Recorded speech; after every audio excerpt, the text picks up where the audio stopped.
Welcome back to the Barrel Talk Podcast. This is episode 108, joined with Isaac Stolmeyer, Connor Carsons. How we doing? Yes, sir. Doing well. Had light classes today. We had an exercise lab, so we got out a little early.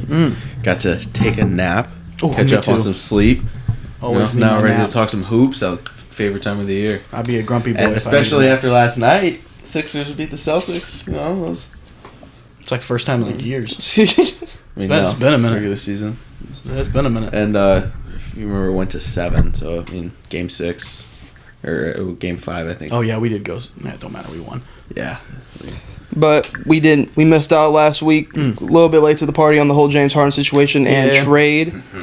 But we can kind of dissect it now. Feel like we're in a good spot to do so since they've played 2 games since adding James Harden to the team. Isaac, Sixers fan, what's your perspective on this? I mean, it seemed as soon as the Harden, what was he in that camp in China where he said that James Harden is a liar and he'll never play. Yeah, Daryl Morey said, James Harden said that Daryl Morey is a liar and then he'll never play for any organization that he's a part of. I think that's when I knew, like, oh, okay, yeah, this is going to end with a Harden trade. Like, there's no way that this goes. So when the actual trade went down, I was like, you know what? He wasn't coming back. Pretty good haul back. And honestly, whatever they got back for him, I was hoping for Terrence Mann. Yeah. Given the fact that Philly doesn't really have any wings like that. Although I think the emergence of Kelly Oubre as well as Tyrese Maxey. I mean, obviously Tyrese Maxey taking his jump has been massive. He's looked awesome this year for sure. But I'm excited that Philly actually has a bench for once. That's what, and so far it's worked out great for Philly. Nick Nurse is the perfect coach to have a team with a bunch of wings they love to cut and throw oops and shoot corner threes. I mean, it's working so far pretty well. And also on the Clippers side, it has looked awful for them. Yeah, he looks bad. Yeah, I don't understand what is going on. I've only seen clips, and he's gonna go get you the 15, 16 or whatever. But is he really going to get you more than that on the Clippers? And that's the thing with why I never really, because there's just it's just going to come down to too many mouths to feed, man. Yeah, I was and they just look. He's so turnover prone in general. Mm-hmm. So you have him, Russ, and PG who can all they might give you double-digit turnovers in a game, which is so crazy. Kawhi double-digit turnovers. I know I'm exaggerating. Between the 3 of them, I bet. Yeah, I'm exaggerating, but it's just Russ. When I watch Russ, I feel like half the time when he gets on a little slide, he just turns the ball over every fucking possession. Yeah. And it was mostly in that Lakers game that we were watching. The whole Clippers fell apart in that game, but Russ just scares me sometimes. Paul George scares me sometimes, but then sometimes he's like, you know what, I'm Paul George. I should probably be good at basketball. And then Kawhi, I hope Kawhi just plays more. I love watching Kawhi play. Mm-hmm. It's just hilarious to watch him play because he's so nonchalant and will just shit on you. It's just like Jokic. They just they're just so good. Yeah. But in those first couple clips, it's just he said he's the system. Yep.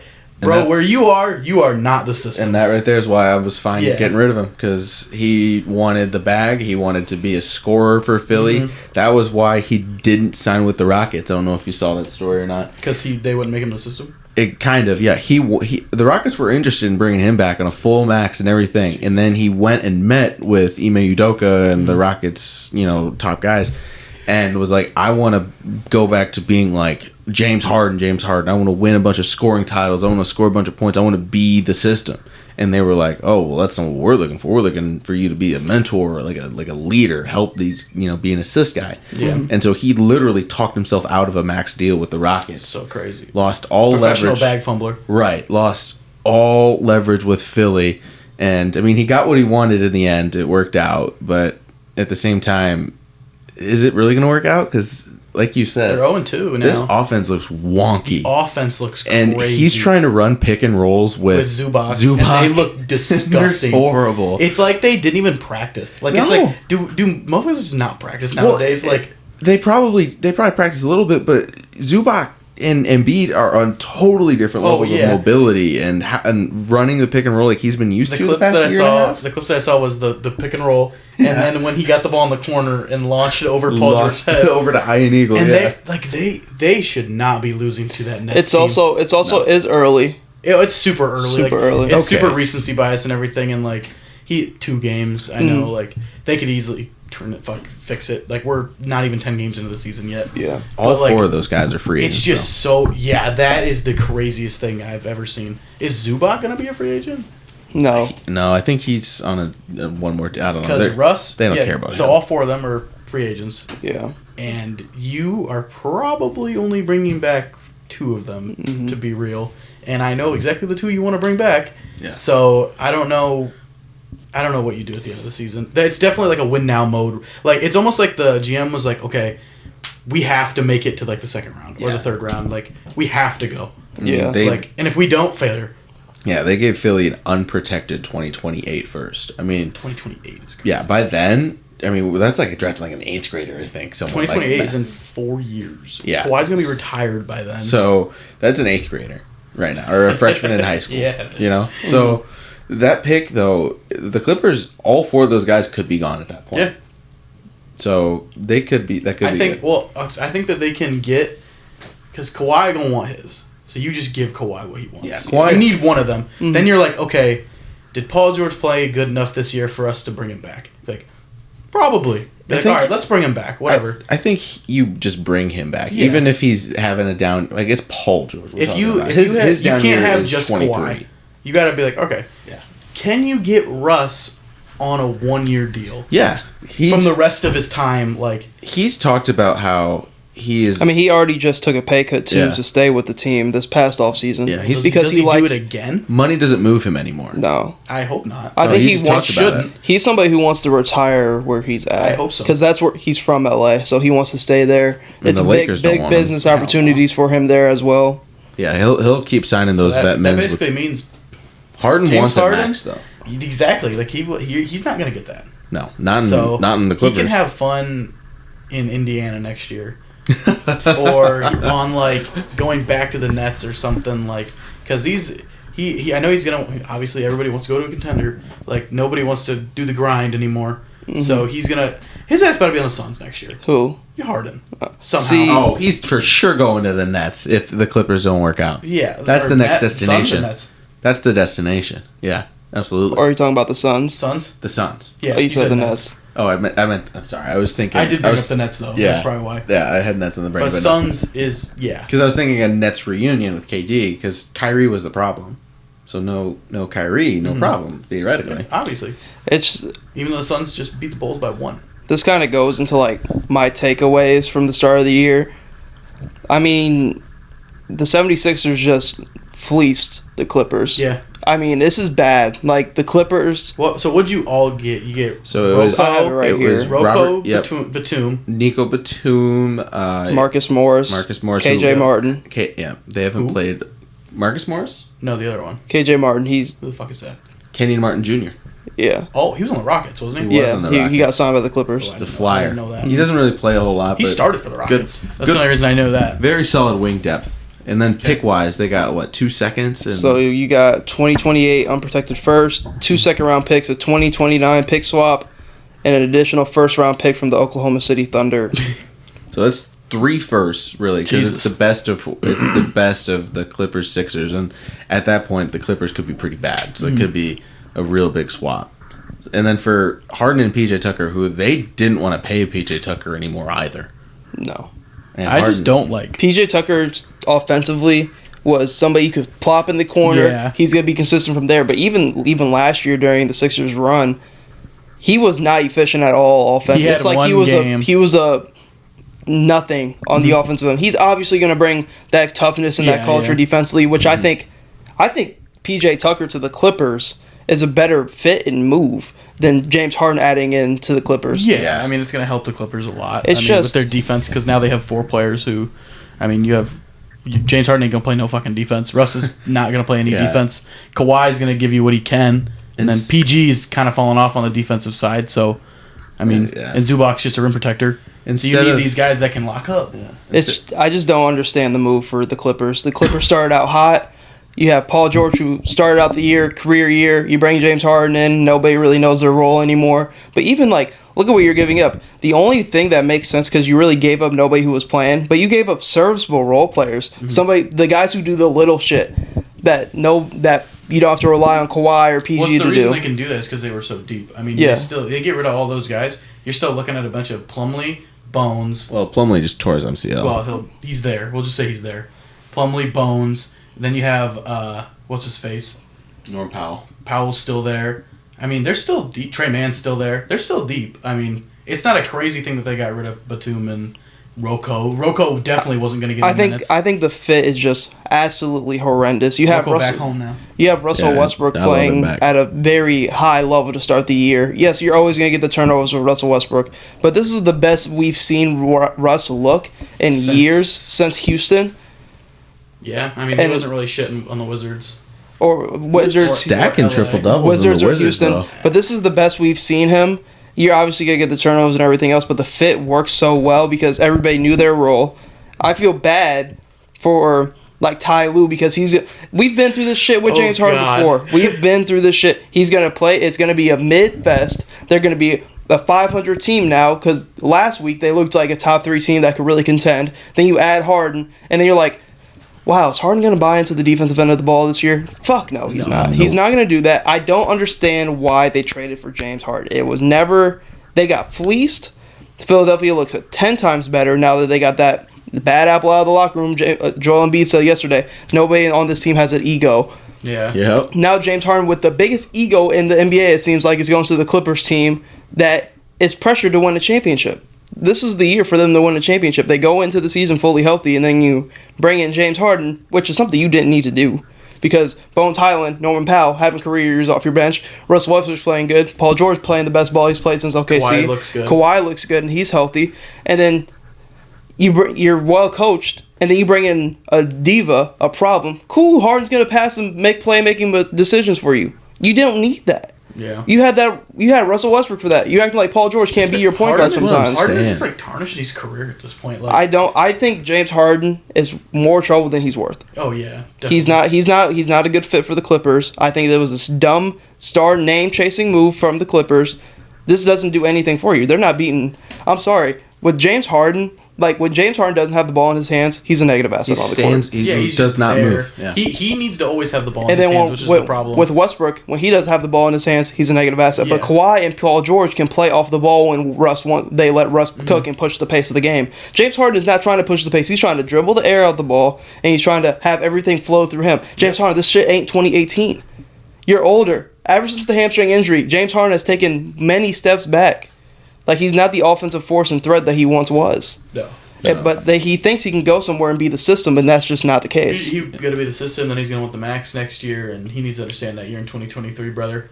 And you just ain't it no more. It sucks because, like, I'm a Kawhi and Paul George fan. I want to see the Clippers do well. But when you trade for and you name chase to hurt your fit, it tanks your team. Like, yes, PJ Tucker's a better asset for this team than Batum or Marcus Morris were, but, like, who's going to be on that bench at the end of the game? If anything, I'm looking at this team, I'm putting James Harden on the bench. Why would I put James Harden out there to close my game? I put Terrence Mann in there because he's going to do all the little shit that James Harden doesn't want to do. The final lineup for the Clippers is going to be fucking... So, and you're telling me, what if Norman Powell has it going off the bench? That's what I mean. What if Bones has it going off the bench? I think Norman should finish games for you, for sure. He's a really good free throw shooter if you need to get to that point in the game. He can shoot the three. He can do everything. He can create his own shot. He's bigger. He'll rebound. He'll defend. Better defender. Like, a lot... Is Norman Powell better than James Harden? No, he's not. I'm really convincing myself at this point. He's not better, but he does what the Clippers... Like, yeah, he's better for the Clippers. Norman Powell is a way better fit. Like, Norman Powell was giving you already what James Harden is going to come and give you. He was giving you like 20 off the bench at the 6, man. And he's sitting down on defense. Yes. And he's doing all the little shit. James Harden is so crazy. If James Harden doesn't have it going that night, you might as well not even play him. Yeah. You might as well not even play him. So you're thinking of a closing lineup of Russ, Harden, not PJ, or maybe PJ, actually. I think PJ would probably be the 5 over Zubac.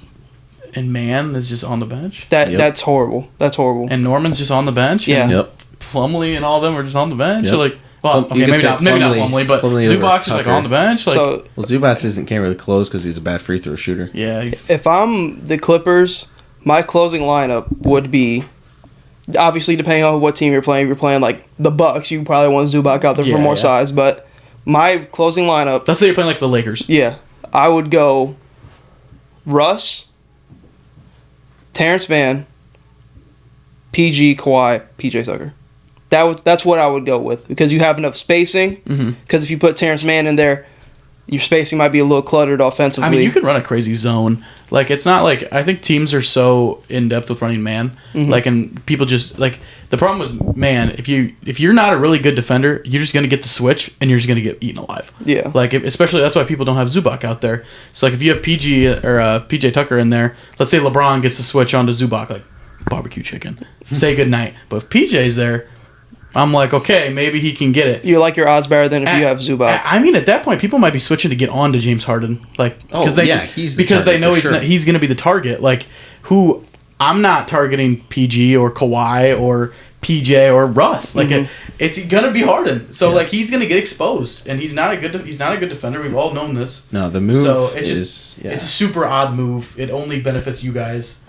Yeah, I mean, you guys fleeced them, honestly. Yeah. I mean, everybody you picked up besides, like, maybe KJ Martin, is going to be rotational players. Yeah. Like, Marcus Morris, people forget, Marcus Morris can come off your bench and give you 15. Yes. Like, when you have, like, somebody hurt or out of the game, or, like, say Tobias goes out, Marcus Morris is somebody that can fill that role. That's a crazy plug-in, plug-in player. Like, he's somebody that can play multiple different positions in the game, especially with Rocco, and you can really go a small ball lineup, and Joel is out for a second. You can really go push the pace with, like, a small ball line. You are way more versatile, especially with the coaching of Nick Nurse. Paul Reed's still getting some minutes? Oh, he's killing it. He's having a great year. And then I just don't understand the move for the Clippers. I think James Harden is at this point, like I said, more trouble than he's worth. Obviously, still early. They can definitely figure it out still. But this is the overreaction. But we've seen what I've seen, and this is what I need to say. We've seen this for years now. Like, we haven't seen James Harden be a consistent product to really working. Houston. Yeah, ever since he left Houston, there's always been... He was good for the Nets. I will say that. He was good for the Nets, and then had the hamstring. Had the hamstring shit. And then... He was good for Philly. He was good. He led the league in assists, so got Joel Embiid MVP. He was good for Philly. It's just... I don't think...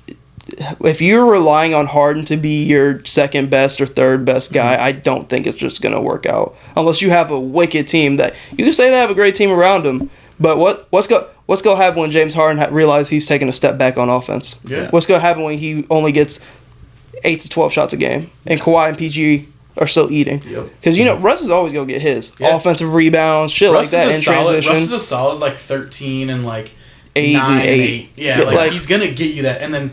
He's content with that. He's like, okay, this is what I'm going to do. But what happens when James Harden looks at his averages mid-season? Damn, I'm only getting 12, 14, 13 a game. But you got Paul George and Kawhi, they still getting over 20. 22, yeah. Like, there's going to be a point in the season, and I feel bad for Ty Lue because I like Ty Lue as a coach.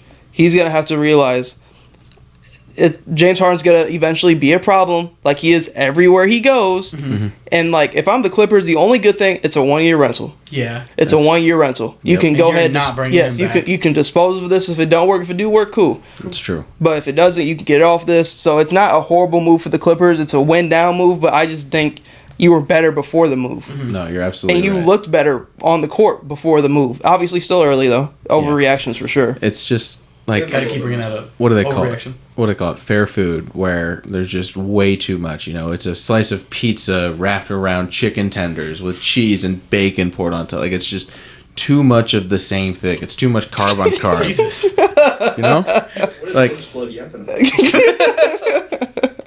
Whatever. Show up on time. Yeah. Then talk shit. But we can kind of pivot to kind of some of our takeaways about a couple weeks into the NBA season. I have a good amount of takeaways from just stuff I've seen. I can go ahead and start us off if y'all want. Yes, sir. Do what you need. One of the takeaways I have is the Lakers aren't legit, and this is the same old Lakers team. It's the same stories with the Lakers every year. Yeah. I think players are just going to Lakers to die at this point. Gabe Vincent giving you crazy numbers in the playoffs in Miami. I get the culture's so much different down in Miami, but you signed this bag for the Lakers, and you there, backup point guard and everything, playing like ass. I was thinking, man, Gabe Vincent really finna take D'Lo's spot. He really finna take that spot. This is crazy. I was like, oh, they got Cam Reddish. That's a good player right there. I was like, Christian Wood. Christian Wood hooping. Christian Wood been good. But, the Lakers are just the same thing every year. They're going to win games at home. If they're not at home, they're going to lose. That's just how it is. They got blown out by the Rockets. Blown the fuck out by the Rockets last night. That's crazy. And then even for home games, they start out so slow, and then in a Lakers home game, they somehow come back and they win. I've done it. I've seen it plenty of times on ESPN. Like, it's just very weird. And now Anthony Davis is hurt. Anthony Davis is hurt. Shocker. LeBron is still putting up his numbers. They keep yapping about his minutes. He's gonna play more than that. Yeah. Like, I don't know. It's just, here's what's gonna happen. D'Lo sucks. They're gonna be a sub 500 team. Austin Reeves is having a poor start to the year. Austin Reeves is playing very bad. So here's what's gonna happen. They're gonna get to the about trade deadline point, about January, February. They're gonna be a sub 500 team. They're gonna be the same place they were last year in that fucking play-in. Yep. And then you're gonna be like, you know what? Let's just fire Darvin Ham. He's the problem. He's the problem. Like Frank Vogel. He's the problem. Oh, Anthony Davis has only played half our games up to this point. Okay. LeBron's old as fuck. Call me crazy, but I don't think Anthony Davis likes to play basketball. I could say the same about some people on your team. Oh. I guess. But I just think in general he just doesn't enjoy it. Like even when he's on the court, he doesn't even look like he wants. I think I need to make a list of people who don't enjoy playing basketball like I have for football.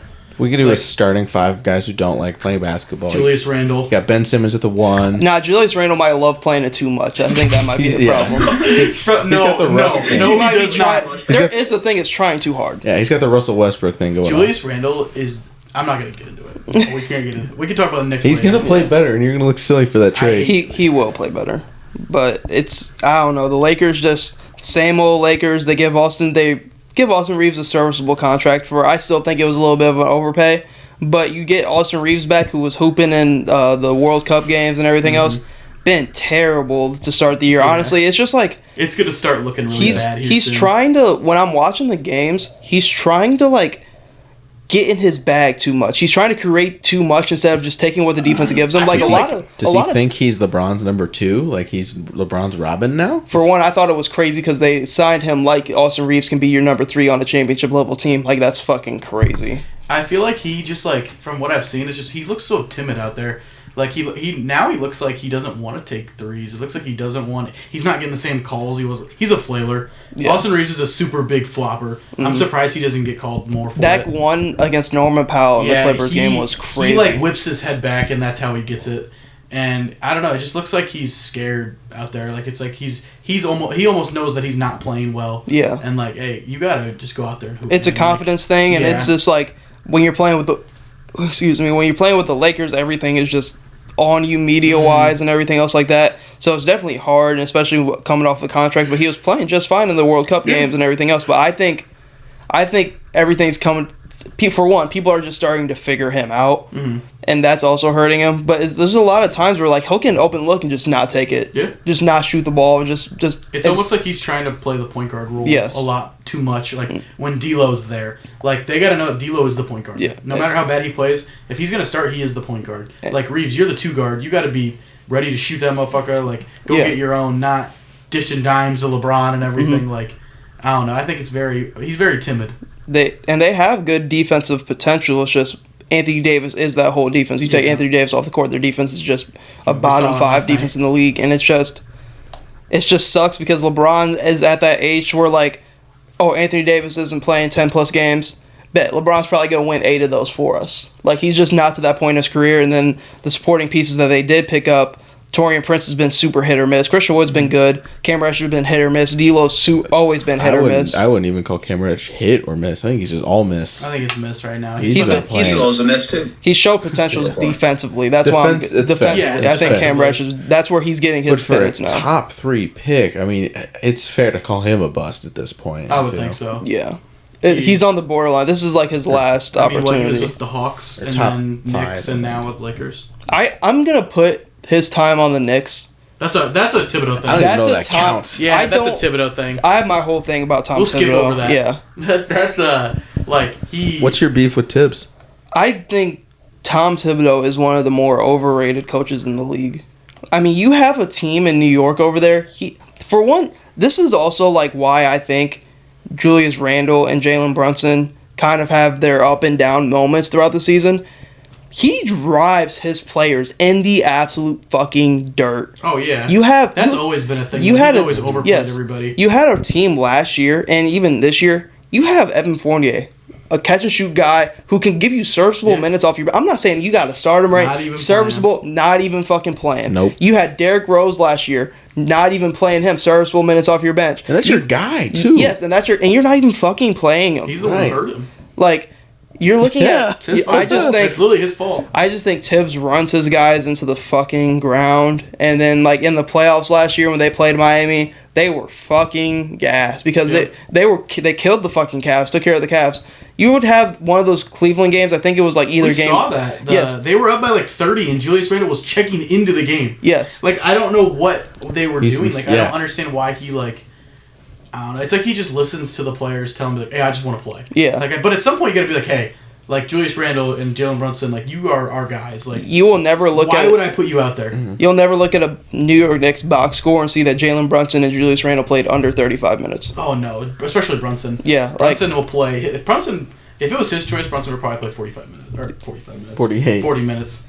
It's just... That kind of segueing off, but, like, that's my whole gripe with, like, Tibbs. Like, and then there's coaches like Darvin Ham who are, I feel like they're like players coaches who just like listen to whatever the players say, and then you get guys who are out for rest It's constantly. just so hard to be like on a team with LeBron or be coaching LeBron because like I feel you don't coach LeBron. Yeah. Like that's just not. You have no say over. You do not coach LeBron James. Like if LeBron retired tomorrow, he would be head coach material for any team. Oh Like yeah, it's so crazy because like there's so many stories about LeBron like just knowing other teams' plays and everything, and. I don't know. Frank Vogel is the first thing that comes to mind. Like he shouldn't have got fired. No, it wasn't his fault. The Lakers sucked. He won a championship, got fired 2 years later for nothing, for Rob Pelinka name chasing rather than look at all the good role players in the league. Why does Denver have one of the best role players in the league in KCP? Because you decided not to keep him. Didn't want to bring him back. Didn't want to bring back Kuzma. You lost Caruso, who's one of the best perimeter defenders in the league. Where's he at? Chicago, rotten. So like you're looking at these teams that are name chasing, kind of like the Clippers, obviously to a lesser degree with what they did give up, but just looking at the Lakers as a whole, this is like nothing new to me. This is what is scary about a team over exceeding.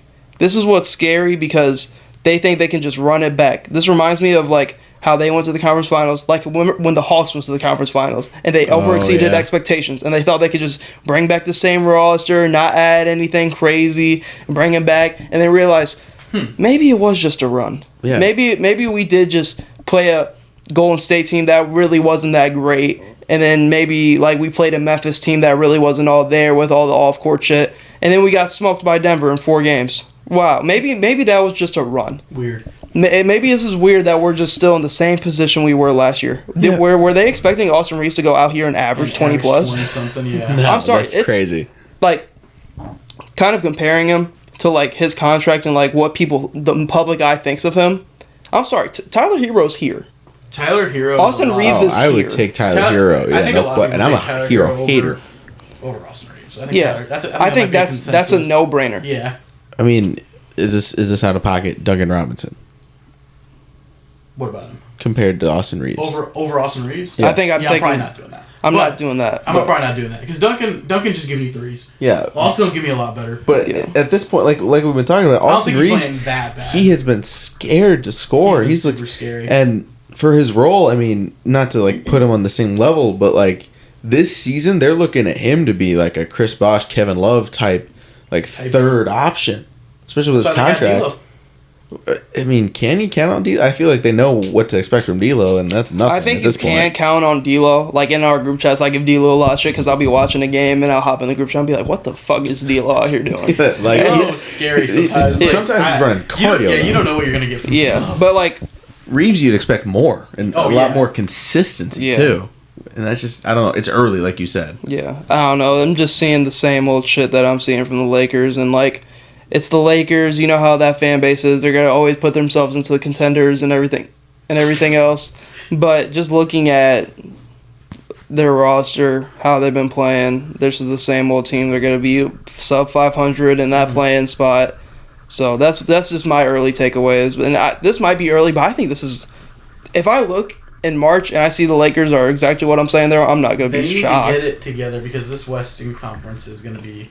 Like, oh yeah, he could slip out of the play-in. But like, and then the trade deadline comes, and they're gonna be like, "Oh, we need to make a bunch of moves." Yeah, and are they gonna trade for Alex Caruso back or something? They're gonna go get someone dumb, Like that just doesn't make any sense. Like I thought they had I heard Laker fans talk about how they had the best offseason of all time. Yeah. They're like, come on. Look at the best offseason of all time and how it's gotten you so far. Yeah.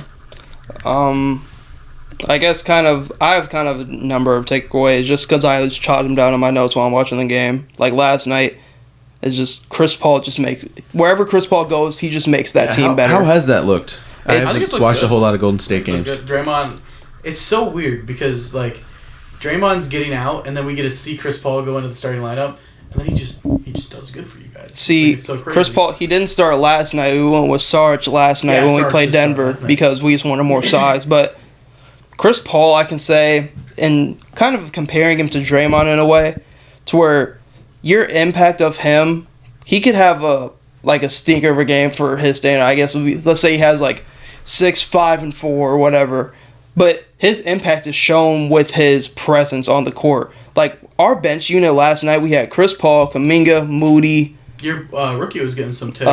Trey Jackson Davis and the other guy. That's what I'm talking Przemski. about.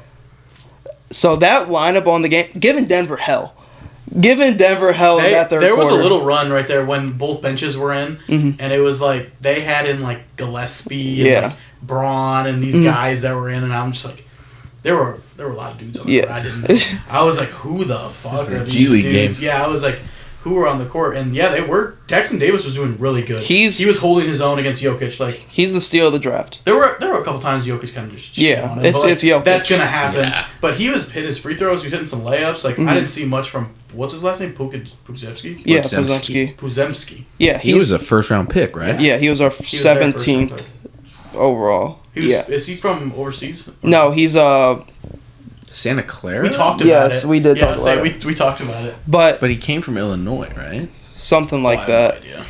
He's just somebody who's smart with the ball. He's not going to turn the bitch over. He can shoot the ball. Yeah. He can do. His thing is getting into the paint, drawing defenders, being able to make the right read. And then we have Chris Paul out there who's kind of not found his shooting yet. But like his presence, not turning the ball over. Like we're back to like middle of the pack in terms of turnovers. With our offense, there's going to be a lot of that.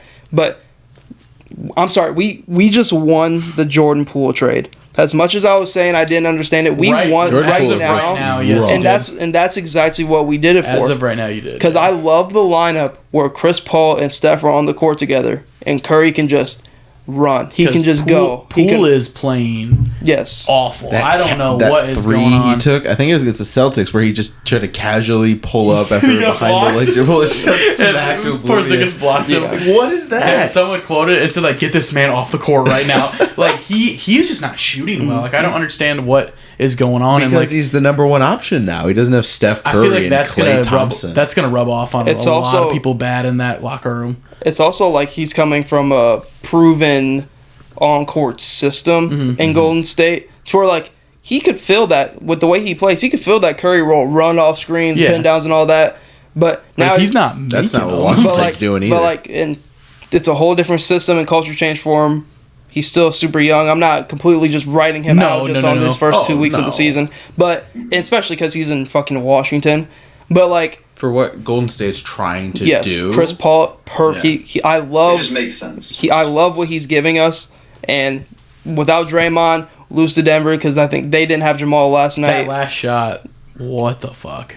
Which what did one? I watch? That game from Clay. Like, he bobbled it. Yeah, he. And he didn't even. It wasn't even a shot. Yeah. I don't think they marked it down as an actual No, shot. Chris Paul Like, kind of it was there. overled him a little bit. The Jokic cell. He kind of overled him Yeah. on the pass a little bit, but even then it would have been like damn near a half court when he's shooting it. But like Clay. Like, Yeah. I would have been like, okay, if that goes in, like, But he might make that. Like, that's the crazy thing. he might but- get that contract if he makes that Yeah, I shot. would say, damn. we're a lot deeper than we have been. Our bench has been super hit or miss the past Love couple Kuminga. years. I love what our bench unit is doing with Chris Paul coming off the bench. The only kind of sore spot is obviously Draymond's missed some time, and then like Andrew Wiggins. He's playing very weird. It's just his offense's shot hasn't came around yet. It's just slow start to the season. He'll be fine, but it's more so like Curry just gets better every year. We're adding one of the best point guards ever, age or not. Just his presence on the court alone with those young guys, he just makes them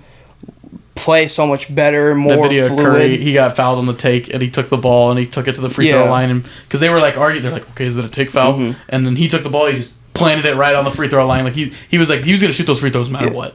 Like Denver won the game, but this is insight to where, like, yes, they didn't have Jamal Murray, I understand that, but even when they do have Jamal Murray, their bench is not what it was last year. When you had like a Bruce Brown, Jeff Green coming off your bench last year, they don't have that anymore. It's so hard because I think it would have been a lot better if you had Jamal Murray, obviously, like because then he's another guy you can throw out there with the bench squad, but instead they were running like Reggie Jackson. I don't hate Reggie Jackson I don't playing either. at all. I think he helps them he's so no much. Jamal Murray. Like Reggie Jackson, my backup point guard is awesome. Yeah, I love that. He's as your backup. As my backup, yeah. Not your starting. No. He does not need to be starting. But nowadays, he doesn't need to be starting. But like that, because you have all the bench pieces, and then you have like Aaron Gordon in there, and like I love Aaron Gordon so much, but he can't be your focal point of the offense with all these.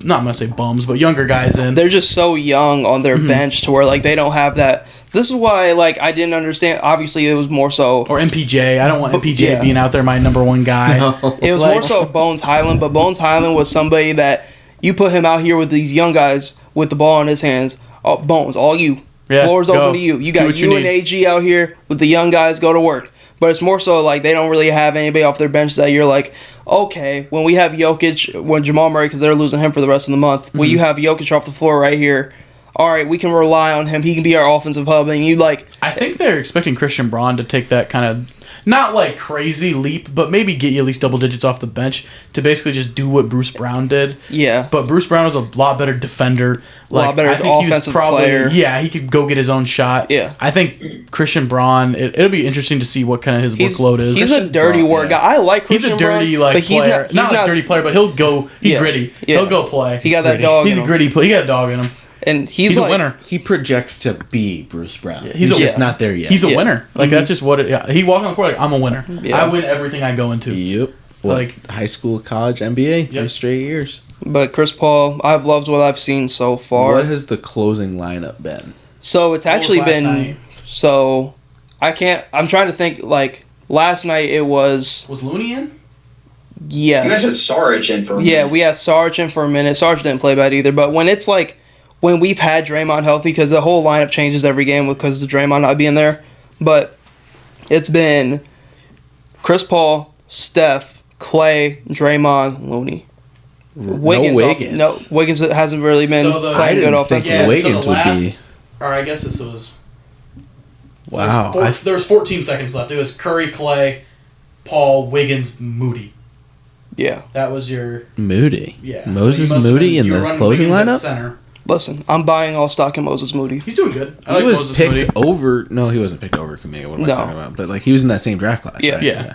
Moses Moody, he's doing good. He's not playing like a young guy. When he's out there, he's ready to shoot the fucking ball, which I love. It's He's just like 3-and-D with blitz. Kuminga and Moody, like people are like, well, they're like not playing well. Well, they're not. You have to play basketball to get better. If Moody is just on the bench, how the fuck do you expect him to get better? Yeah, right. Like Steve Kerr is like he knows that. Like Moody has to play, like for him to even show something. Him and Kuminga's defensive potential. I'm more Kuminga than Moody. I think right now, just because Kuminga would give you everything. Yeah, they project to be different players for me. Like Moses Moody projects to be like an elite 3-and-D role player, a guy who's going to make crazy money and be like a championship player. But Kuminga, he legit could be a focal point on an offense. Yeah, like he can do it all. He could be a number one option. He can shoot the three. Like he's having but he'll make it. He's having the kind of an Andrew Wiggins type career where like he's like everyone's kind of sleeping on the fact that he could legit on a bad team get you 25 a night. Yeah. It's crazy to think that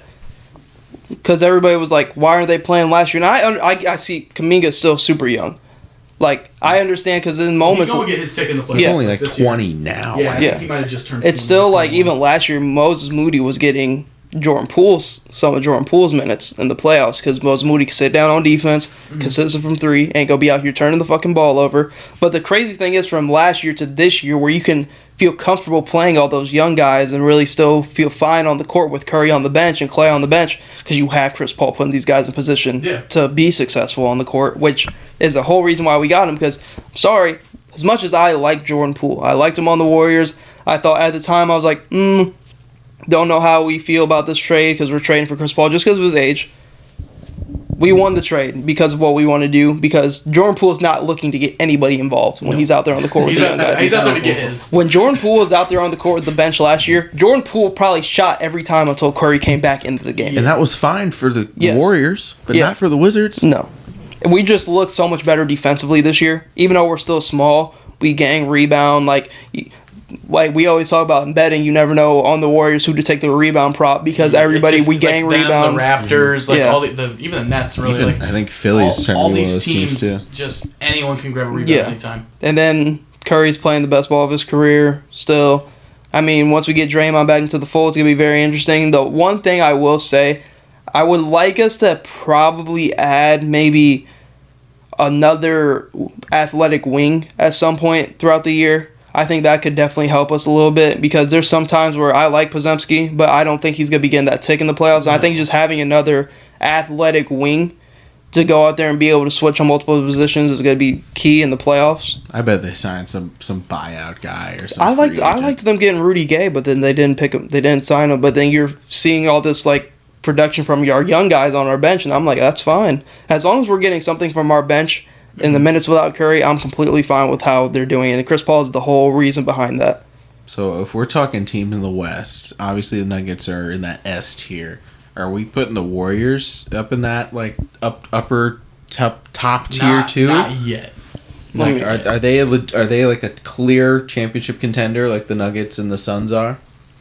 I would say so. I honestly think it's Nuggets then everybody else, and then I think the Warriors can go in that category with like everybody else. I think the Nuggets are in a tier all by themselves at the moment, and that's in terms of the entire league. I think it's still the Suns. I think the Suns are there too, just because like I don't know, we've seen these motherfuckers don't want to play basketball, man. It's true. Bradley Beal, he was on a minutes restriction. They're hurt, man. They're just hurt. It's early. But his back hurts. He was on a minute. His back has been hurting forever, I guess. Devin Booker's ankle hurt.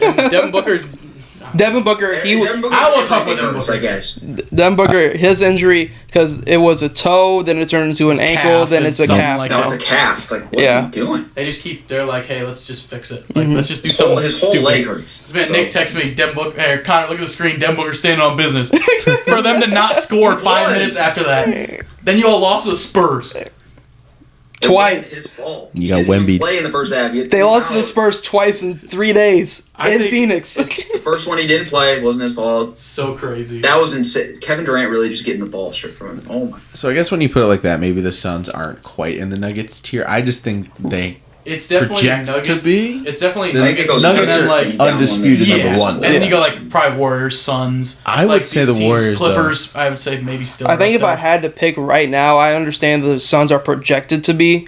I would put, like, if I was ordering them, it's probably Nuggets, Warriors, then Suns. You're biased as hell. I'm not biased. No, I haven't seen them play. Bullshit. I haven't seen them all play together yet. Suns up above the Warriors right now. I haven't seen them all play yet. That's bullshit. I don't hate that just because the Suns dealing with their injuries, and we've seen how stars, like, sometimes it just doesn't work out when you pair them up. So it's true. We'll see. But I mean, look at us. We lost. I mean, these three stars seem to be level-headed. They'll be fine once they all play together. Yeah. I don't know about Nurk. Like, Nurk is... And you can trade him. I think you can move him, though. I think the Suns won the trade. But they look good. Ayton and Nurk trade. Well, you just wanted Ayton. That's more of a situational thing. You needed Ayton to get out of that situation in general. I think Nurkic Ayton hasn't looked too good, though. Yeah. Nurkic does a lot more of what we need from a center. Yes. Absolutely. Yeah. And for probably cheap. Ayton wanted to get his. I understand. Ayton, now, sorry, but you just can't get yours. Dominating can go rot in Portland. The only gripe I have with this team is I understand, like, you're going to have, when they're fully healthy, you're going to have moments where Bradley Beal and Devin Booker are really switching off who's the point guard, but, like, just having a point guard on your bench it'll be Book. I don't even think they're going to do. I think it's going to be more just Devin Booker. Honestly. Yeah, I'm fine with that. But like, even when stretches like where like Booker, Beal is missing times, like they don't have a single point guard on that fucking roster. And Goodwin's not a point guard. No, not a real. They had Eric Gordon running that PG. Is it Eric Gordon? Yeah, is Eric Gordon was point guard? Fuck it. Grayson Allen running the ball up. Grayson Diop running the ball up. I'm like, okay. Kate's Diop. I'm great to see KD hooping though. KD looks in stride. Like KD looks good. I feel like the Suns could definitely make a move for Trey Jones on the Spurs because he hasn't been getting a whole lot of playing time, and the Spurs are very clearly in rebuild mode. That's just because they're in love with this Shoham PG, and it hasn't. They're been developing his Why? playmaking skills. I think Trey Jones should be starting. That's just me. I think Wemby gets so many easier looks if Trey Jones is starting. I understand what they're doing with Sohan at the point guard because they're trying to. You have time to experiment because you're in a rebuild. And Wemby is just gonna get his. Yeah. Like, especially with how he's looked insane. So I feel like Trey Jones, he's gettable, especially for like you offer a pick in a rebuilding team's face, it's going to be a tough time for them to say no. He'd be a perfect fit. I think they're going to keep him, though. He's still young as fuck. I think they want him kind of... Yes, he's only like 20, 21. Trey? Yeah, Trey Jones. Oh, He's super young. Tyus came in before. Tyus is on Washington. Yeah. Tyus. Tyus is on Washington. Tyus was there before him. I was thinking Trey was the older one. Tyus was with Memphis last season. Tyus is the older one. Tyus is definitely... especially in the Wizards? Oh, yeah. They just need some kind of guard They play. need a point guard who's not going to turn the ball over and who's going to run the floor. The turnovers. Yeah, you guys are bad turnover-wise. Yes. You guys are going to be fine defensively. It's just y'all need just somebody who can come into the game and just give D-Book and Bradley Beal more off-ball time. Just somebody who can come into the game you trust. Though obviously there'll be a time for that around buyout market time, trade deadline time, but they definitely need to go look and get somebody. Unironically, they could have used Chris Paul with this team. Nah, I mean, his shit was more money. That's true. His shit was more money in general. What's he getting paid with the Warriors? Ooh, I don't know. Can't be that crazy. I like what the Suns project to be. Yeah. Kevin Durant and Bradley Beal, they're friends. They go back, and they all seem locked in, ready to win a championship. Nobody's trying to be like the top dog or anything. It's not. I feel like the Nets situation was like a one-time thing. Just 30 million. 30 million?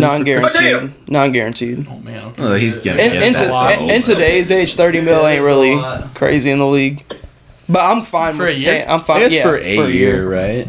Rental, maybe. This is the last year of his deal that he signed with Phoenix. Where does he go after this? Is he just a vet Home. men guy in a 1 year? He just goes home. he just goes. I'd go home. Depends on what the Warriors do this year, but I definitely think The Warriors win a ring. Yeah, if they win a he's ring, hanging then along. Yeah. If he gets his ring, he's done. Yeah, I think the top three though, whatever order you want to slice it, Denver, Suns, Warriors is the top three teams that we've seen out west so far.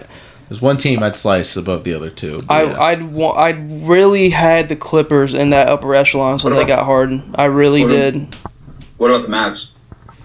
I mean, Mavs. they've looked Mavs sloppy. are looking good. Mavs look good. The wins they've had though have been like crunch it out wins against teams that they really should not be. They got dominated last night. And then I'm fine with. They did lose. I think the Mavs would be a tier below the Suns and the Warriors a little bit. They could be in that same tier. I don't know. I would say, I would agree with you on that first part. They're like, if the Nuggets are S tier and the Warriors and Suns are A tier, then I would put the Mavericks in that B tier. When we were predicting like our standings for the West, the Mavericks had the highest range of where they could fall. They could be a top 3 seed because that's how you have Luka, you have Kyrie. They really could. And then you could also like, ooh, what about the defense? What about the big man play? What about all the other little shit? But Grant Williams has been great for them. I miss him. Derek Lively, man. Derek Lively, been great for them. He's the perfect big.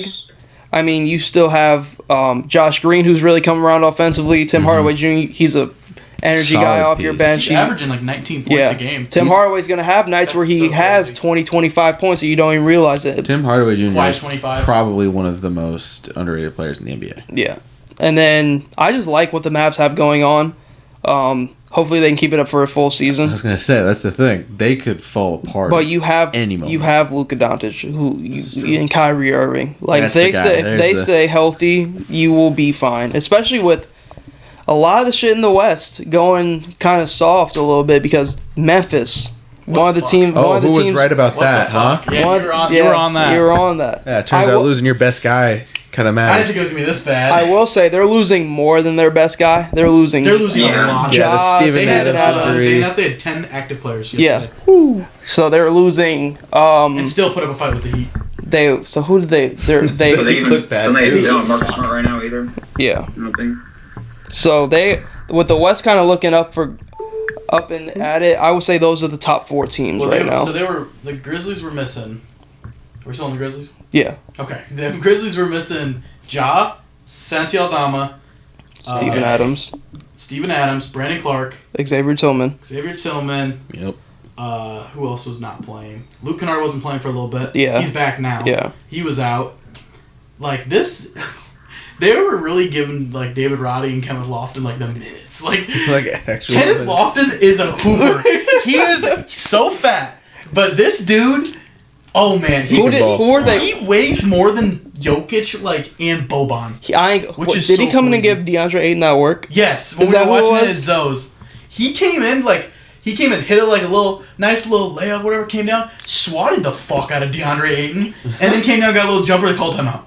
I was like, that's crazy. And then David Roddy's like, yeah, he's a serviceable role player. He's a serviceable role player. He's hefty too. He will go to the Lakers and be bad. Mm-hmm. Yeah, he is very hefty as well. But I mean, there's a lot of teams still very early in the year, but I would say those are the top 4 up, and then the Clippers would be that next team up along with Dallas. But a team that, because I do have some teams that I'm worried about. Memphis was one of them. Mm-hmm. Miami. Miami's. I'm worried about Miami. I'm talking about teams that I had expectations for. Oh, okay. Like Miami, I knew how they are in the regular season. They always start slow. So they're always going to start slow. So I don't consider them worried. Chicago's like what, 3-5 right now? 3-6. They just put up a fight with the Suns. Yeah, an OT. Don't matter though. I had the Lakers on there. We've already talked about the Lakers, and then the teams that I want to talk about are Cleveland and Milwaukee. Milwaukee is like. You look at it, you're like, what the fuck? You're like, why are they doing bad? I have stats to back this up. It's also why I talked about. In this game that they're in right now, they were just down 20-5. Yeah, I showed them. First quarter. Yeah, that's crazy. I told Joe Pacers first quarter.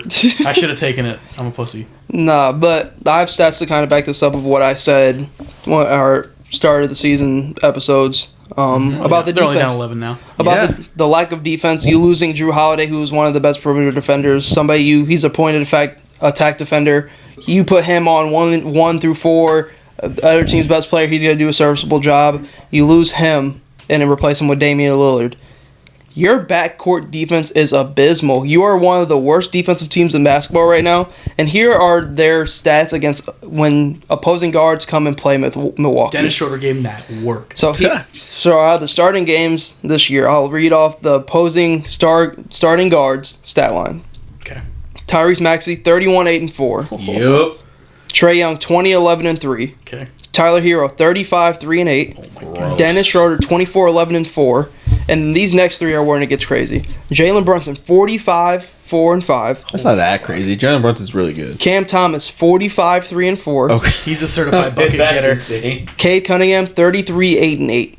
That's crazy. Those are their against opposing guards. Those are the stats that these guards are putting up. Cade Cunningham's not even a scoring guard. Like, you can't even who do you blame that on?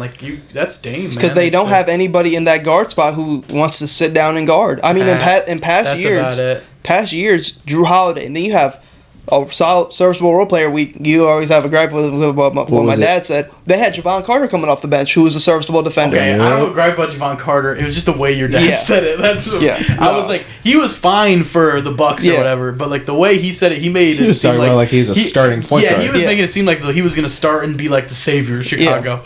Yeah. But having Drew Holiday and Javon Carter, 2 more defensive first guys, and then Chris Middleton with his knee struggles, he's not the defender he once was. So they're struggling defensively. And then Brook Lopez isn't young.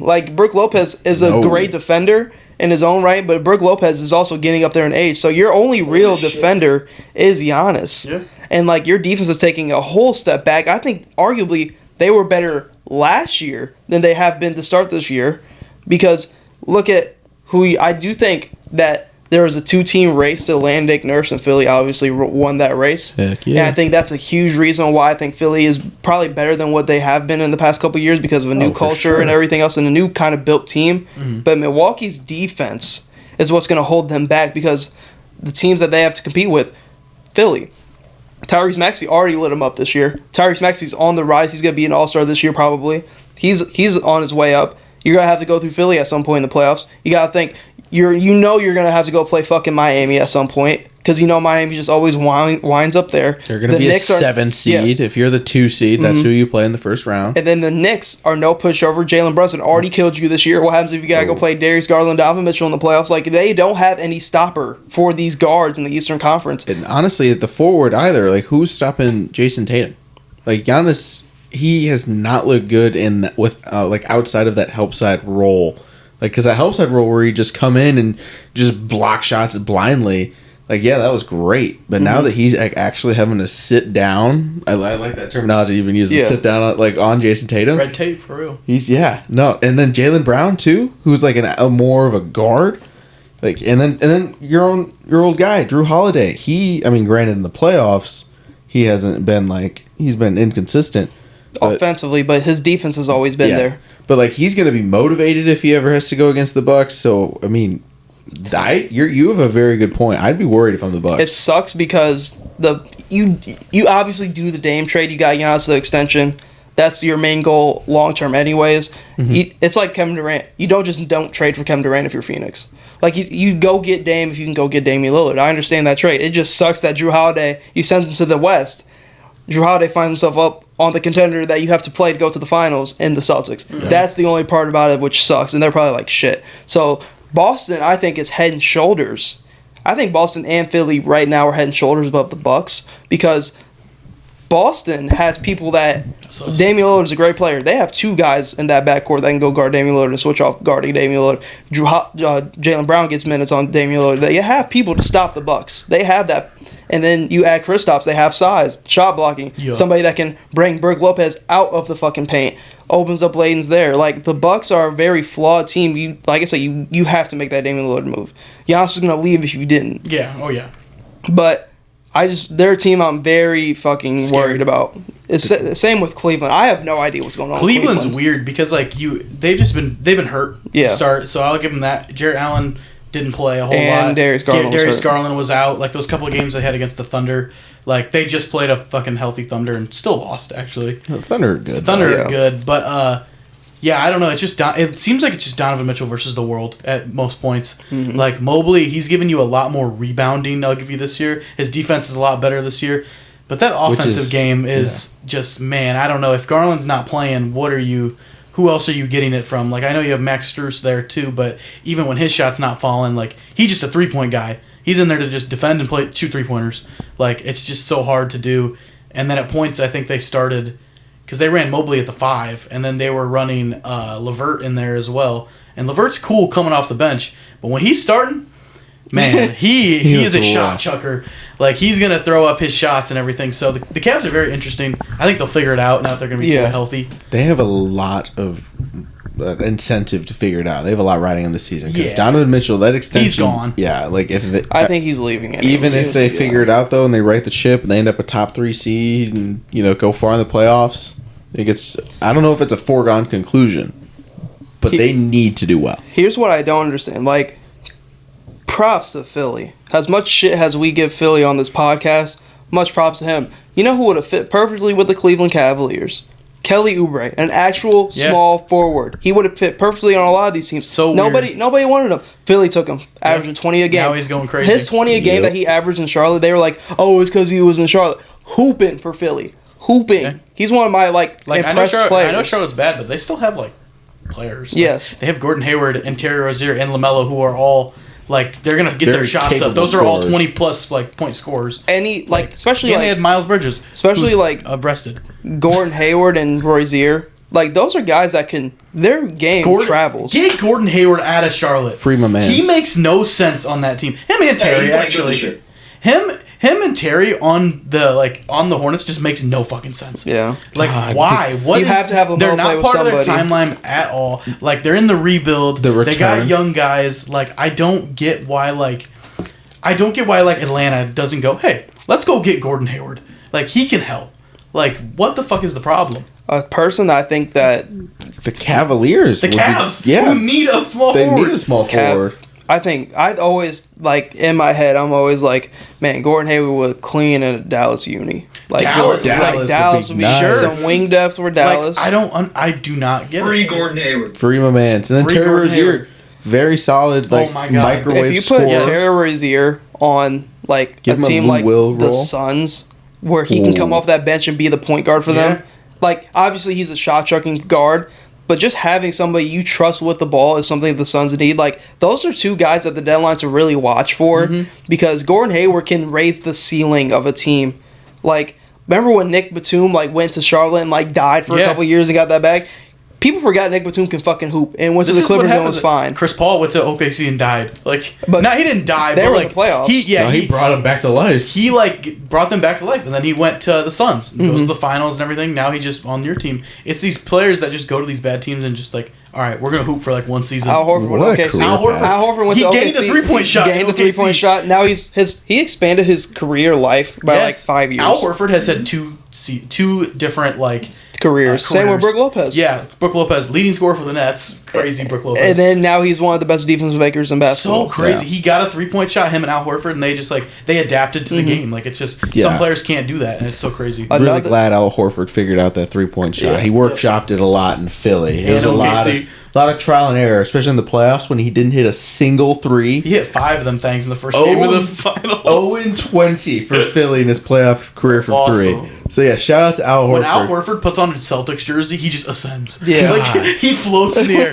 and then anything else is just he's just on the ground. Every time I see him on the court, it just makes me so mad. Like, now he's getting valuable bench minutes for us. Signed up to 109 If you have Al Horford million. coming off your bench, you're doing something Hell right. Yeah. Another name to like, because I kind of forgot to talk about at the deadline. Could kind of fix a lot of these issues I'm seeing with these teams. If I'm the Bucks, I'm going to try to get Alex Caruso. Oh, Caruso. I think if you add Caruso to that backcourt with Dame, I think Caruso can take a lot of those defensive assignments. And my projection, Chicago Bulls are just going to be bad. You know, my fault. Okay. My fault. Here we go. My fault.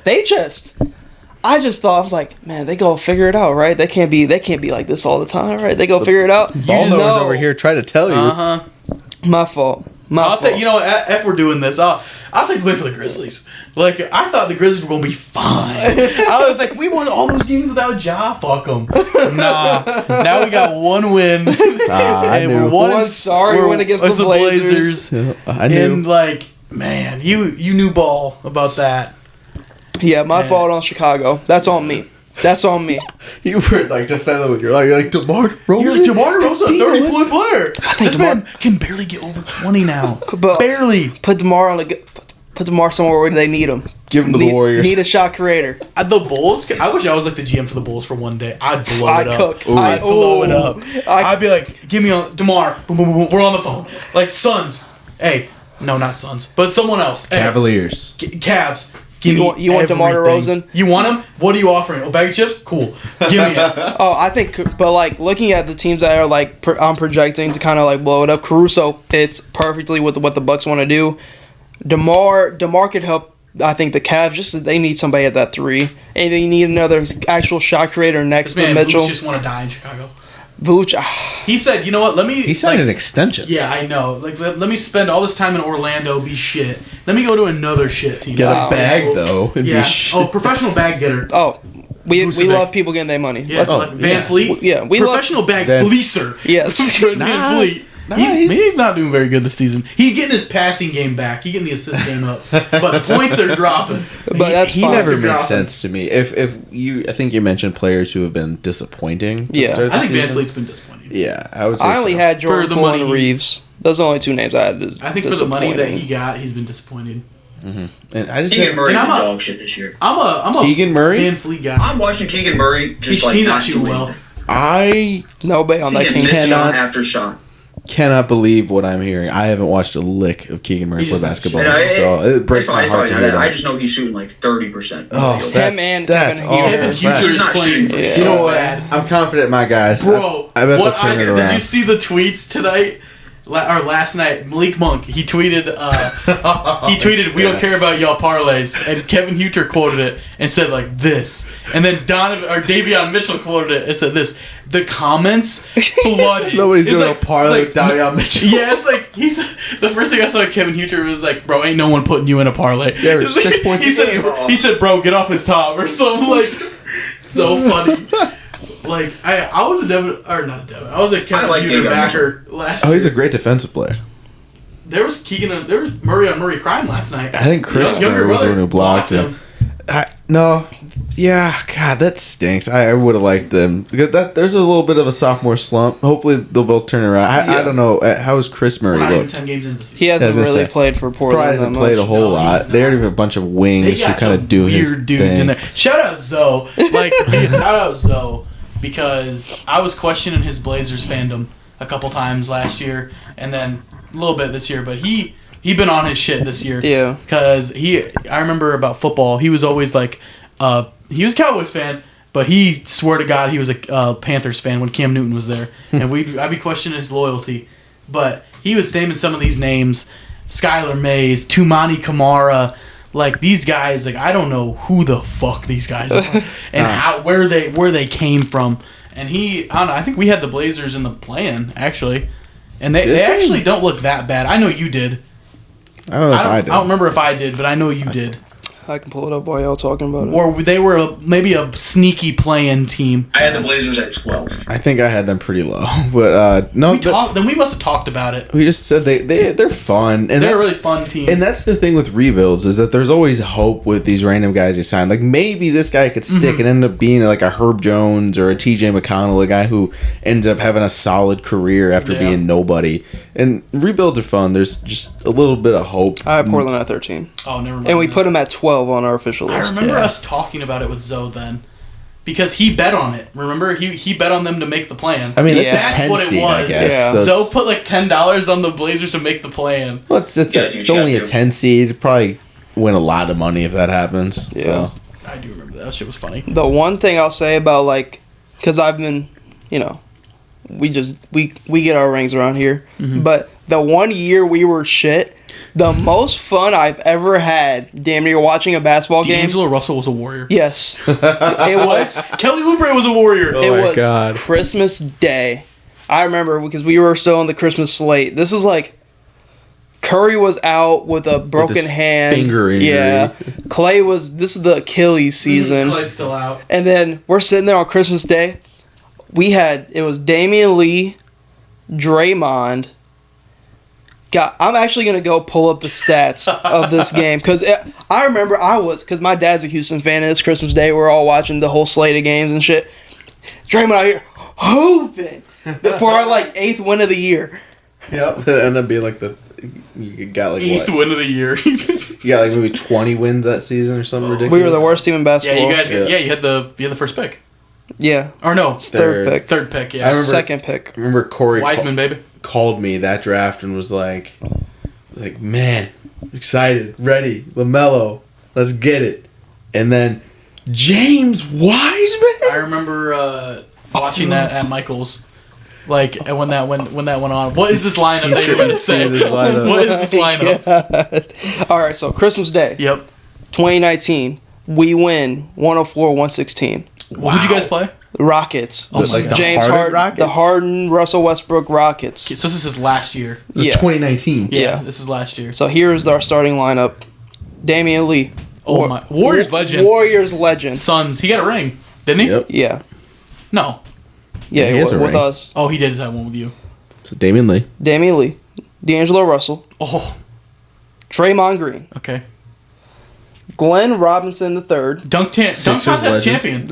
Yep. Sixers legend. Pacers legend. Kentucky legend. Willie Cauley-Stein. What? All Kings legend. Yeah. In Mavericks legend. Willie Cauley-Stein. This bench. Oh no. Eric Pascal. Oh my. Where's he? He's in Villanova. the Jazz. Jazz I now? want to say he's with the Jazz. Amari Spellman. Also on the villain. couch. Yep. I don't know where he is. Marquise Chris. Out of the league. I remember when I do remember I thought him. he was up next. Yeah. He's a bitch, bro. He's been in a lot of fights in the league, bro. He a bitch. He's a bitch. And then Jordan Poole, at this point in his career, We didn't know who he was. got a DNP coach decision. Didn't play in this game. And then off our bench, professional bucket getter, journeyman Alec Burks. Holy shit. Hey. Knicks legend. And then we won that game on Christmas Day. Pistons legend. Alec. That was the season then that the Warriors traded Alec Burks and Glenn Robinson to Philly. Because Yeah. they both, after the trade happened, they didn't play for a week because they were just taking their time getting to Philly, and they ended up sucking for us. Do you want to see the stat line from Draymond and Damian Lee? Yes. Oh, no. Draymond, 20 points, 3 assists, 11 rebounds. Damian Lee, 22 points, 4 assists, 15 rebounds. I remember watching Damian Lee? Damian Lee hooping. D'Lo had 20. Glenn Robinson III had 18. Then, Man.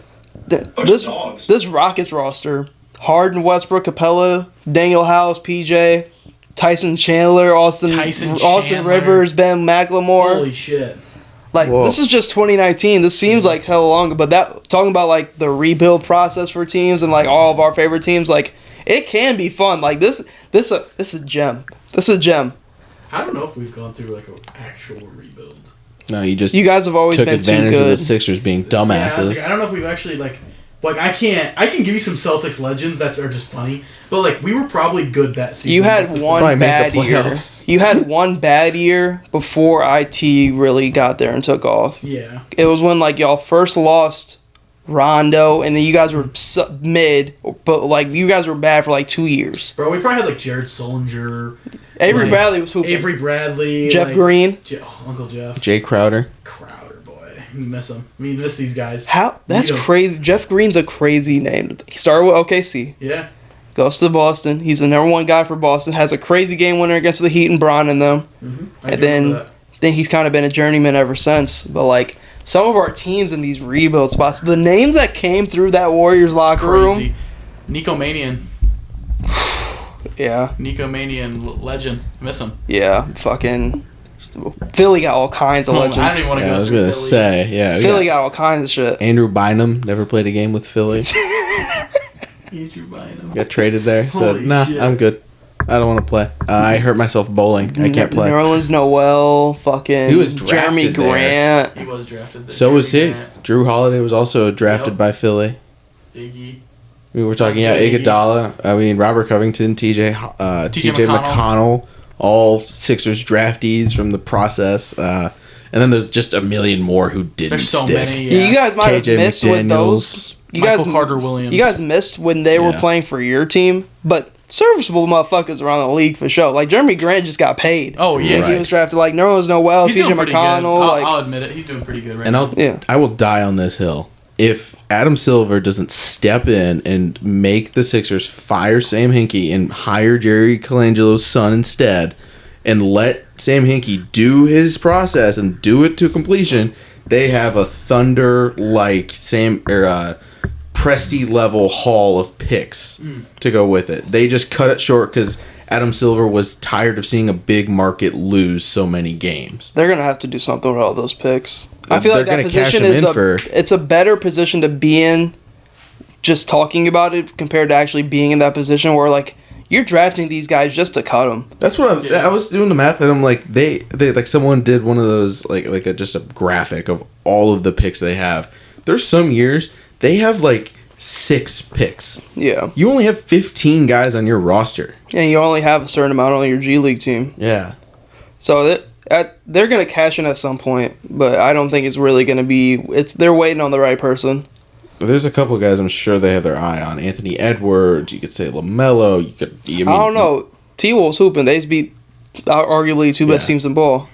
Yeah, so that they might cross his name off the list. I mean, Wemby's probably the most untouchable player in the NBA, so probably not him. But like the Thunder, there's no way, especially given the fact that they already have a core assembled, that they're going to use these picks because they're not even going to be good for them anyway. I don't think the Thunder are going to be like title contenders until they do cash in their picks. Right. Probably not. So like, what good is like? I mean, Tyrese Maxey was the 21st overall pick, but they was lucky. Most of the time, the 21st overall pick or the 26th or whatever isn't a very solid, like a decent player at best. Yeah, but you guys want to wrap it up there? Sure. Seems like a good spot to do it. Thank you guys for tuning into the Barrel Talk podcast. Hope to see you tuned in the future episodes. Trust.